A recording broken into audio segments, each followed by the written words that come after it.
Buenos días para todos y todas en este excelente y siempre oportuno Festival Internacional de Divulgación del Software y Hardware Libre Firisol, organizado en Chimpalcingo de los Bravos, en el estado de Guerrero, México.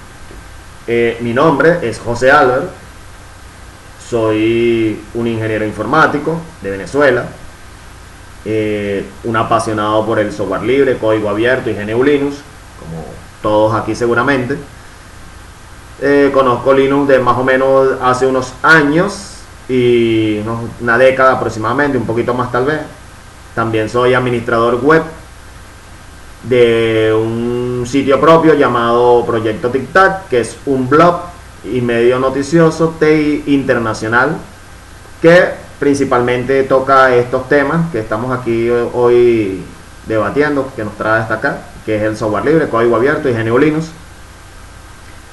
Y sin embargo toca otros temas de tecnología, la informática relacionados con ellas, y también las tecnologías financieras y las finanzas descentralizadas, tal como hoy se conocen muchas veces a las tecnologías financieras. Bueno, hoy vengo a exponerles un tema que es más como una reflexión, se llama así, una reflexión sobre las distros GNU Linux, donde más o menos voy a exponer, por ejemplo, que hoy en día las distros GNU Linux, bueno, siempre han sido así, desde que yo tengo noción, las distros GNU Linux siempre han tratado de ser pequeñas, minimalistas, monopropósito desde el punto de vista de lo más básico y elemental, ¿no? Eso las hace ser pequeñas y minimalistas. Entonces, bueno, ese es el tema en que hoy les vengo hoy a ofrecer, ¿no? Entonces, comenzando, ponemos por acá, ajá. En nuestro mundo linuxero, pues, en el mundo linuxero, tenemos muchas controversias, siempre sanas, controversias sanas. Siempre estamos entre todos nosotros, como que buscando a ver, por ejemplo, mira, quién tiene el mejor entorno de escritorio, que si Plasma, que si Gnome, que si XFCE. Tenemos muchos escritorios y siempre estamos compitiendo entre ellos, sobre todo el escritorio, el entorno de escritorio, lo que llaman el desktop environment. Sin embargo, también estamos siempre a veces, mira, los que no usan entornos de escritorio, sino administradores de ventanas. Están entonces, mira, quién tiene el mejor administrador de ventana, que si Fluxbox, que si OpenBox, que si i3, Windows Manager. Y bueno, de administradores de ventana hay muchísimos más que entornos de escritorio. Entonces, esa es otra sana controversia que siempre estamos ahí debatiendo en el mundo Linux. Otras son el mejor gestor de inicio, no tanto, pero a veces sucede. O mira, quién tiene el mejor kernel o el mejor tipo de kernel o la mejor versión del kernel, que si esta, por aquello, por lo otro. Son sanas controversias. Y bueno, por supuesto, la que vamos a tocar hoy en día aquí, que es quién tiene la mejor distro y por qué creemos que tenemos la mejor distro.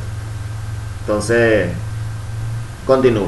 Bueno, todas estas controversias realmente no van a tener nunca una respuesta definitiva, ¿no? O universal que va a funcionar para todos. Ciertamente a lo más que siempre podemos llegar en un sano consenso,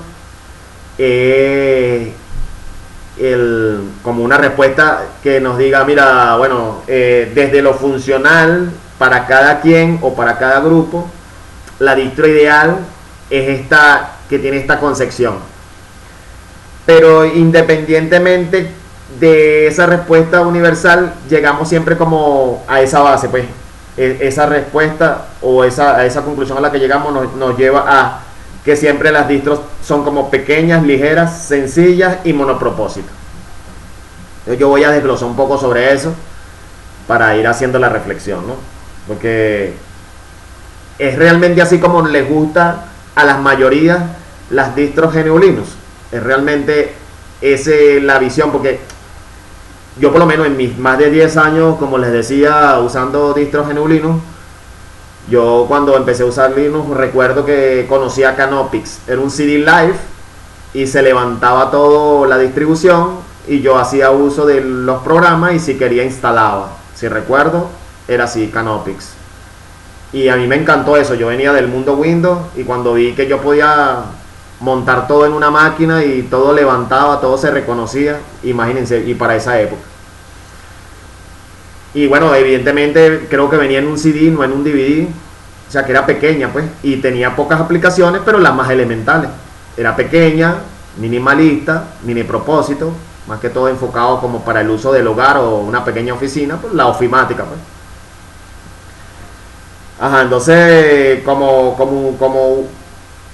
bajo ese esquema, es decir, como usuario ofimático y como usuario técnico, la mayoría de los Linuxeros podemos, creo que, autodefinirnos como usuarios que tenemos un conocimiento informático promedio mayor a los que están usando normalmente Windows.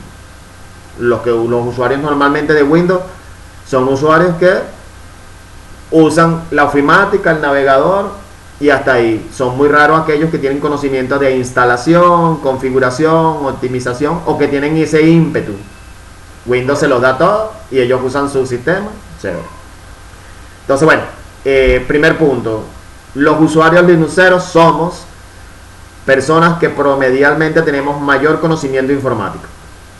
Y las distros, desde un principio, desde mi perspectiva, o de mi análisis, han tratado se han fijado en eso y entonces las distros han venido con esa forma de mercadearse. Vienen pequeñas, minimalistas y multipropósito porque así nos ofrecen a nosotros una base mínima para construir esa visión de distro propia que tenemos y la llevemos a ese máximo esplendor que después entonces empezamos a competir sanamente entre muchos, ¿verdad? Pero ya sabemos que un usuario normal que de repente venga del mundo Windows y quiera conocer Linux, no es ese su estilo, sino su sistema completo, con todo ahí, que muchas veces pues se lo deja el técnico informático.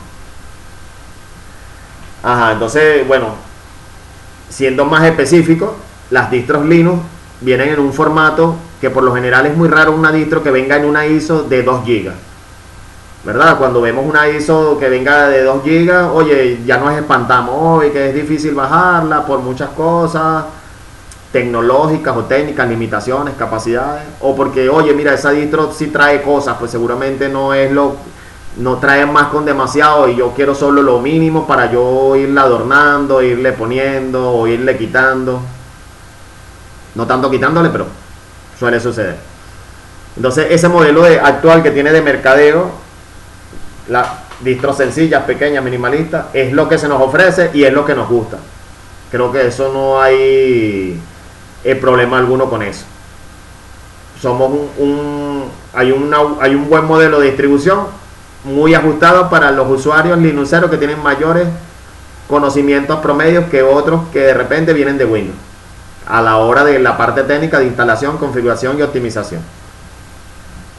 Ajá. Entonces, también es cierto que las distros Linux tratan de atender entonces algunos sectores puntuales. Por ejemplo, hay distros para programadores, hay distros para profesionales del hacking, del gaming, de la privacidad y la seguridad. Hay muchos, por ejemplo, en el de los desarrolladores, distros que vienen con la mayor cantidad de librerías y aplicaciones y herramientas para desarrollar IDEs, editores de 2 y 3 de un solo lenguaje, 6, 7, 8 de varias plataformas de codificación o de desarrollo. Si son juegos, bueno, mira, te trae 20 juegos grandes, pesados, 50 pequeños, todos los juegos de naipe, de carta, 20 juegos de carrito, dependiendo de cómo lo hayan orientado. Si son del hacking, bueno, mira, te trae, no sé, 3 plataformas de framework de seguridad para testear vulnerabilidades o explotarlas o prevenirlas. Si son de la privacidad y orientadas a la seguridad, orientadas a la privacidad y la seguridad, bueno, te trae ahí herramientas tipo Sandbox para que las aplicaciones se ejecuten como en cajas aisladas y que el tráfico de internet vaya cifrado, plugin en los navegadores, configuraciones especiales. Estamos de acuerdo con eso, eso suele suceder. Y así para los que desarrollan contenido multimedia, de audio, video, imágenes, sonido, les configuran sus distros mayormente con esas aplicaciones. Entonces, bueno, las distros nos atienden a nosotros, la comunidad linuxera, muy bien. Nos dan distros pequeñas, minimalistas, monopropósitos, y se atienden a ciertos sectores específicos adecuándoles las distros. Pero aún seguimos dejando a los usuarios normales de PC que tradicionalmente tienen Windows.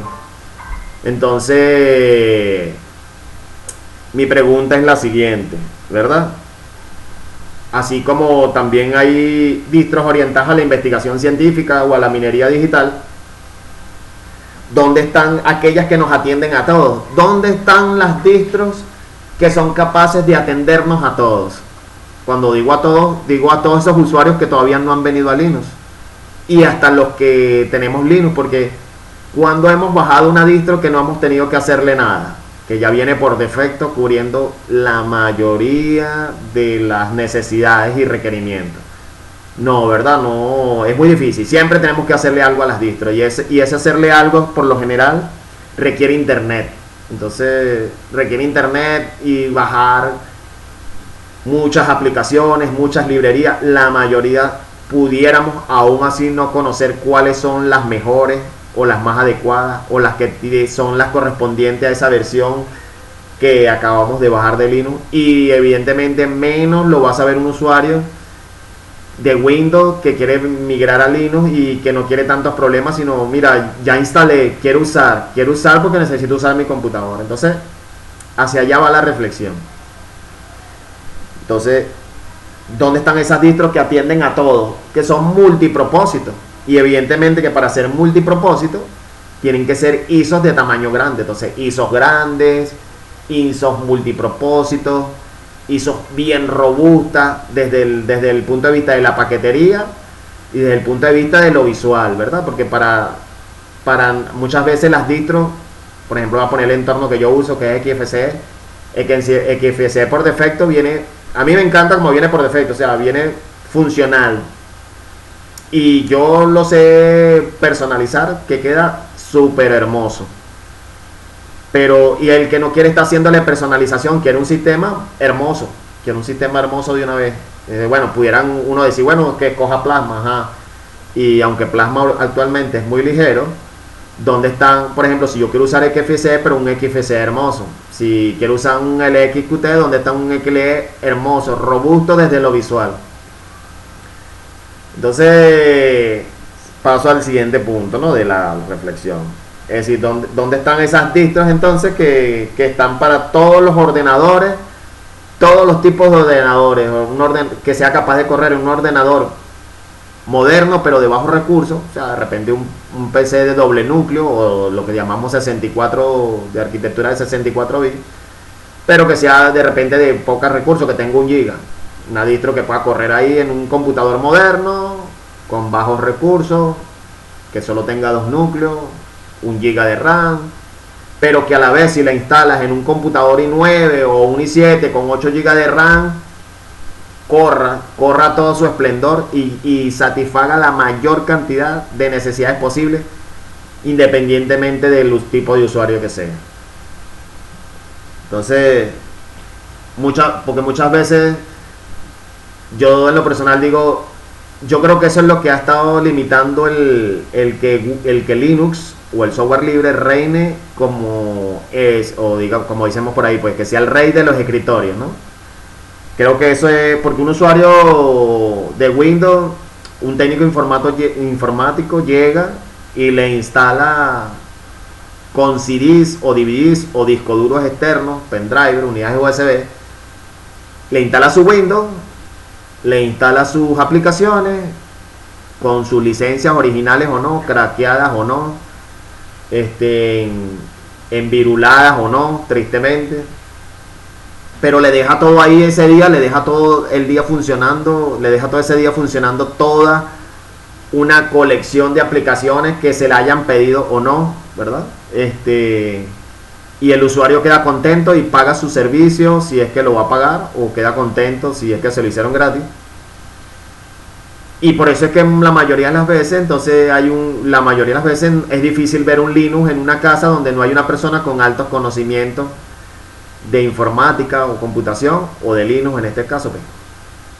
Entonces hay esa limitación, hay la limitación que las distros no vienen, no hay, porque no es de eliminar el modelo que nos satisface a nosotros, sino de completar, añadir esa alternativa, distros que sean completas, que cuando por ejemplo se instalen en una, o sea, arranquen, se inicien en una laptop o en una PC, por ejemplo, con tarjeta inalámbrica o tarjetas de conexión Bluetooth, reconozca todo: conexión Bluetooth, inalámbrico, Wi-Fi, unidades USB, discos nuevos, bahías.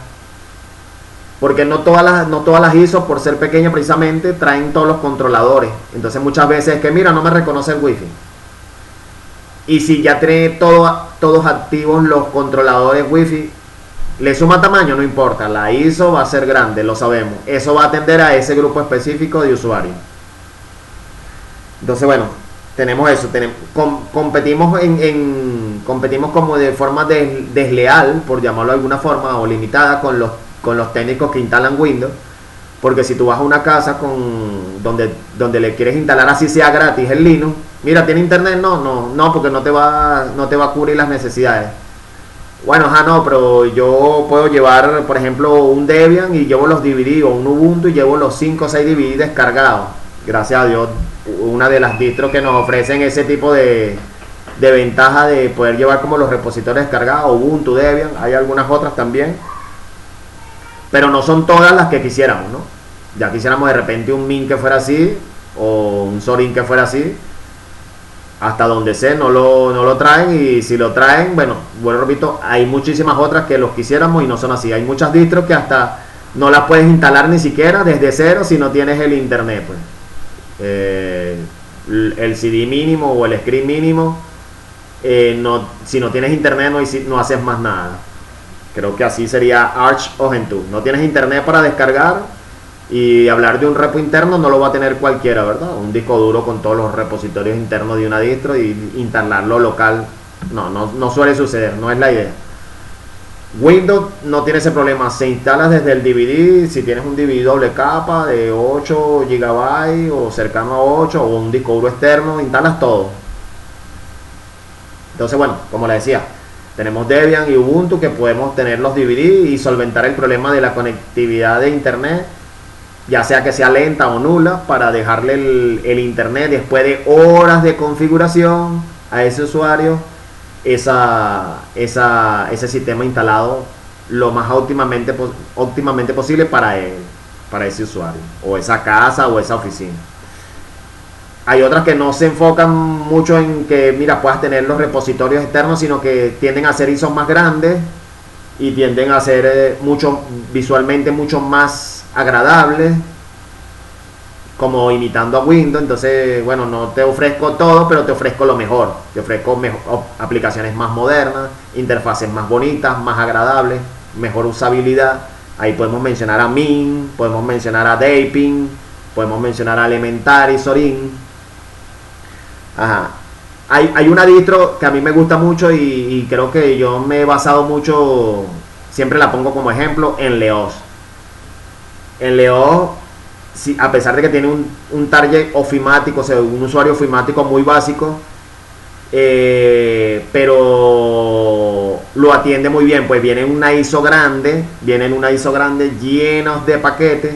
Ciertamente trae una ISO pequeña y una ISO más grande que es de pago, si no me equivoco, pero viene con esa filosofía, pues viene con una filosofía de que con o sin internet me vas a poder usar, y me vas a poder usar con una excelente colección de aplicaciones ya insertas dentro del DVD y que se van a poder instalar muy fácil. Pero se van a poder instalar muy fácil. Todavía no hemos llegado hasta donde y ya estén instaladas, ¿verdad? Porque como le decía, el técnico invierte horas de trabajo configurando tantas cosas, tantos detalles, tarjetas, dispositivos, aplicaciones, que todas estén en idioma español, porque algunas vienen en español o algunas no están traducidas. Bueno, a veces esas son limitaciones insalvables de los desarrolladores de las mismas aplicaciones, no de las distros. Pero hasta dónde pudiéramos llevar ese límite, es decir, hasta dónde pudiéramos llevar el límite de que tener algo que desde cero, es decir, tenemos un DVD gigante, una ISO gigante, 4 GB, 4.3, lo que cabe mínimo en un DVD o en un pendrive de 8, que es lo más aceptable para portar una distro con buen contenido. Hay una opción, por ejemplo, MX Linux. MX Linux por defecto viene con una buena base, viene con muchas aplicaciones nativas, o sea, propias de la comunidad MX Linux. MX Linux está asociado con la comunidad de Antix. Ellos tienen una buena paquetería propia, nativa. Y entre esas paqueterías, ellos tienen una herramienta llamada MX Snapshot. Con MX Snapshot, bueno, en mi caso o el caso de cualquiera, una persona puede personalizar su distro con todas las herramientas. Mira, yo soy un usuario multimedia, quiero todas mis aplicaciones multimedia que estoy usando ahí, pero también quiero todas las ofimáticas. Y bueno, a mí me encantan estos juegos, los voy a instalar. Entonces, bueno, con esas herramientas propias, hace una ISO live, o sea, booteable, hace una ISO live y hace una ISO instalable. Es como, su mismo nombre lo dice, pues Nacho, es como una instantánea. Creas una instantánea, esa instantánea viene en formato de ISO y tal como la hayas personalizado, configurado y optimizado, al instalarla todo está instalado.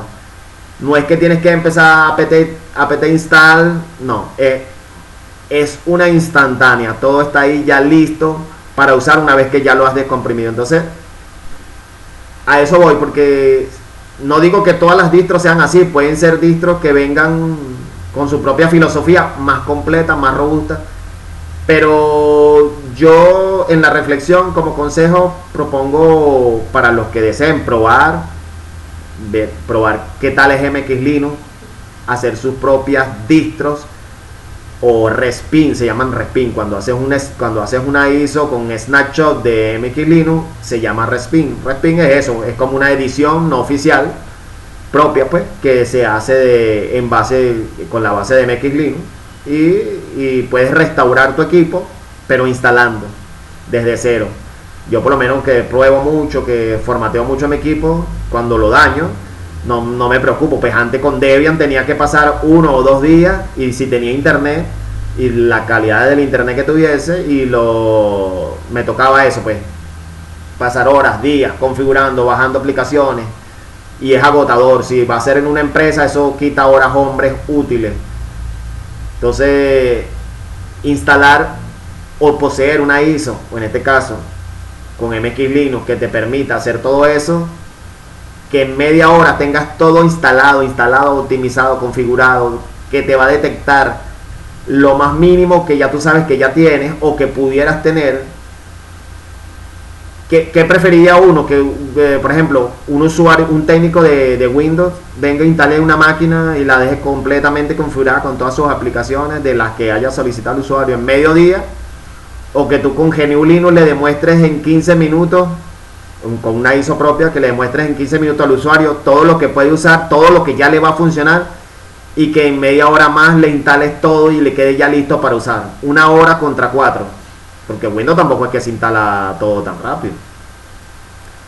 Entonces, de esta reflexión, las conclusiones que quiero dejar es eso, pues que si los desarrolladores de ISOs de las distribuciones grandes, madres, conocidas, con buena reputación, hicieran ISOs más grandes, 4 GB promedio, con todas las aplicaciones ya lista, es decir, que una vez instalada esa aplicación, deje instaladas todas las aplicaciones y cubra la mayor gama de posibilidades con las que se puede enfrentar un usuario, ya sea ofimático, multimedia, técnico, desarrollador, X.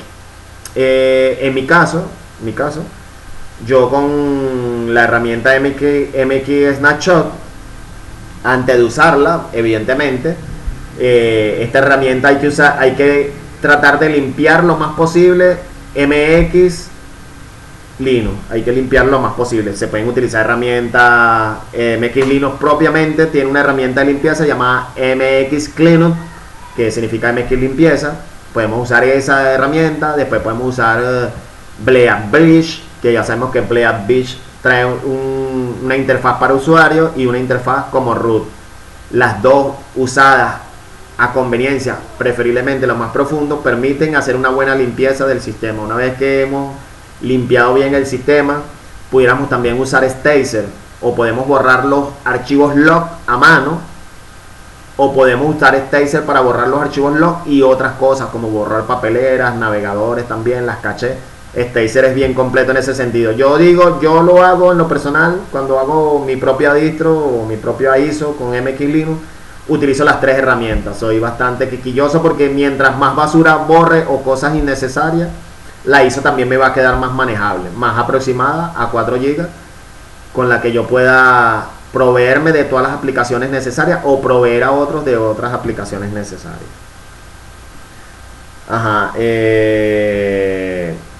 Entonces, primero limpiarla. Ahora, MX Linux, cuando se instala, si uno no configura la carpeta Scale, ¿verdad? Si no configuramos la carpeta Scale con los archivos que tenemos en nuestro usuario que está predefinido, que hemos creado para poder usar nuestra propia ISO, si no guardamos esas carpetas, por ejemplo, .caché dentro de /home, nuestro usuario, .caché,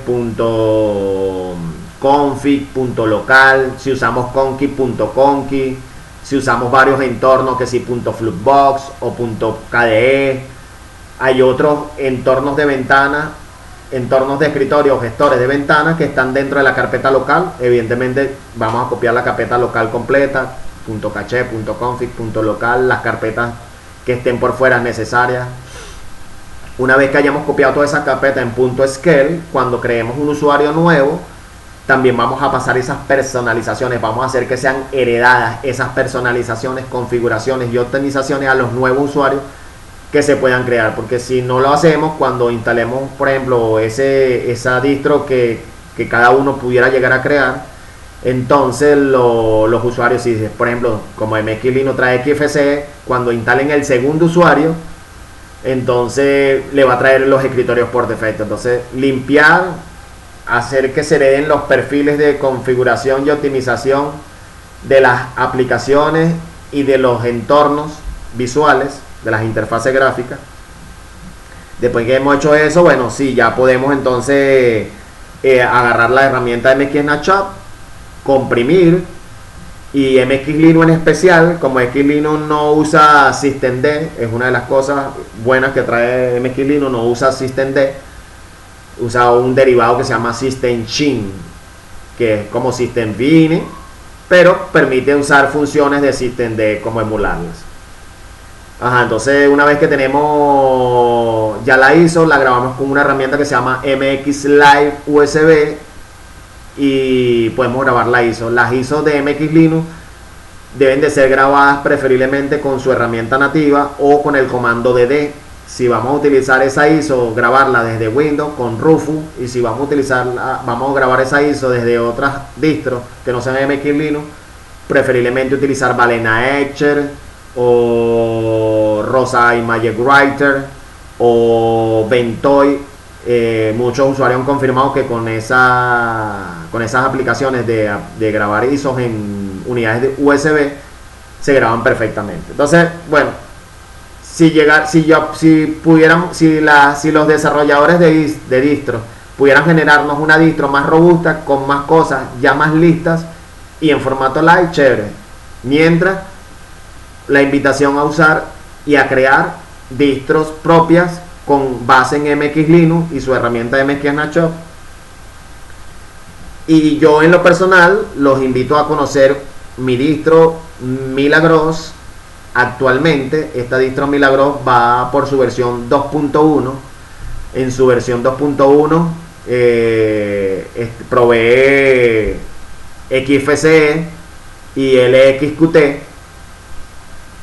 y tiene Fluxbox y OpenBox, y también trae Plasma. Trae 3 entornos de escritorio y 2 Windows Manager, y trae sopo 200 o muchísimas aplicaciones de todo tipo para desarrolladores, algunos editores, buenas librerías de compilación, todas las librerías gráficas posibles, buenas cantidades de aplicaciones multimedia para imágenes, fotos, videos.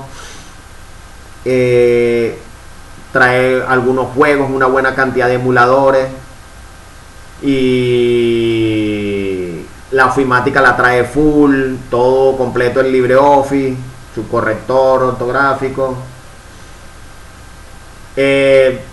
Muchísimo trae, sobre todo herramientas que pueden ser utilizadas para los Windows Manager, herramientas ligeras, minimalistas, de poco consumo. La distro actualmente Milagros en su versión 2.1, bueno, siempre trata de no consumir más de 512, siempre ese es el objetivo, que no consuma más de 512 al arrancar con alguno de sus entornos de escritorio, y con los Windows Manager o los administradores de ventanas, que trate de no consumir más de 256 o bueno 300 megas. Ese es el objetivo. El objetivo es que y los entornos todos están personalizados y embellecidos de una forma bien amigable para los usuarios. Ahorita estoy sacando una nueva versión que se llama, o cuyo número de versión es 2.2, perdón, la versión 2.2, y esa trae 3 entornos de escritorio y 3 entornos o gestores de ventana. El que se incorporó nuevo es i3 Windows Manager. También está personalizado, y esta nueva versión va a ser bastante más pesada, trae 4 GB. Ya trae todos los controladores, igual que la otra, todos los controladores y librerías necesarias posibles para que todo el hardware de un computador se reconozca, de inalámbricas, Bluetooth, tarjetas gráficas, claro, no las de marca, las que sean libres y compatibles las va a detectar. Entonces, bueno, sería eso, pues una invitación a usar Milagros, se llama así, Milagros, en su versión 2.1, que es la actual, a conocerla, a probarla.